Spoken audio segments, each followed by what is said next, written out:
markaa waxay u baahan yihiin codkooga oo midaysan oo waxtar leh oo waxba duminayn codaan waxba duminayn oon dhibaato lahayn xuquuqdoodiina ilaashanaya xuquuqdii macallimiintana ilaalinaya qarankoogana garab taagan wasaaradooda waxbarashadana la shaqaynaya oo qaybtooda ka qaadanaya ayaa runtii ururkan u taagay.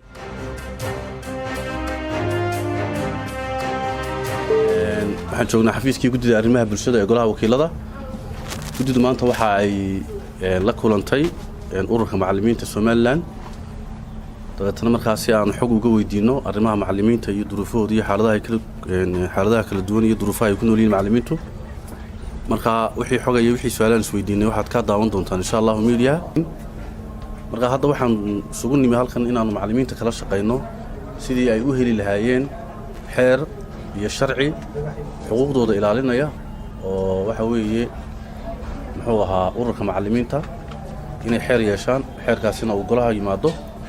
waxaan ka shaqeynaynaa markaa inaanu hadda isu keenno wasaaraddii waxbarashada iyo wasaaraddii arrimaha bulshada iyo shaqada iyo shaqaalaha oo iyagu qaabilsan muxuu ahaa samaynta ururada iyo isdiiwaangelintooda iyo ururkan macallimiinta laftigoodu si aan markaa aanu isugu keenno. ururkuna wax badan baan la qaban doonaa wixii golaha iyaga idinkaga xidhma ee sharciyad ah insha Allah goloweynaana waan horgeyn doonaa hadduu Alla idmo. hadda kalfadhigi waa iska gabagabo kalfadhiga dambe aan horgeyn doonaa. marka intaasaan idinla wadaagaynay xogtooda iyo wixii ay iyagu hayeen iyo ururkan iyo arrimihiisana waxaad ka daawan doontaan dee barnaamij caadi aad ka diyaarin doontaan oo dee waad xafiiskan waa xafiis u furan mar walba saxaafadda si ay bulshada ula socoto wax walba halkan ka dhacaya. ka hore ilaahay baan u mahadnaqaynaa subxaanahu wa tacaala amniga iyo istiqraarka ina siiyey. labaadka waxaan u mahadnaqaynaa guddida arrimaha bulshada ee golaha wakiilada oo runtii maanta aanu halkan ku kulannay xog iyo iswaraysina markaanu kala qaadanay.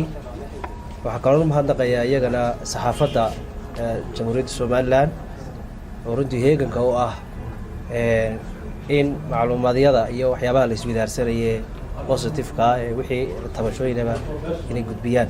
aad iyo aad baan idinku mahadnaqaynaa. runtii ururka macallimiinta jamhuuriyadda Somaliland waa urur ay macallimiinta oo dhan ay qaranku ku wada midoobeen gobollada oo dhan doonayana in macallimiinta danahooga uu ka shaqeeyo isla markaana uu ka shaqeeyo danaha qaranka. macallimiintu sidaynu ognahay waa awoodda ugu faraha badan qarankeena marka la eego. cidda soo raacda ama dee macallimiinta ka badan waxa weeyaan waa ciidamada qaranka. awoodda labaad weeye macallimiintu markaa waxay u baahan yihiin codkooga oo midaysan oo waxtar leh oo waxba duminayn codaan waxba duminayn oon dhibaato lahayn xuquuqdoodiina ilaashanaya xuquuqdii macallimiintana ilaalinaya qarankoogana garab taagan wasaaradooda waxbarashadana la shaqaynaya oo qaybtooda ka qaadanaya ayaa runtii ururkan u taagan yahay.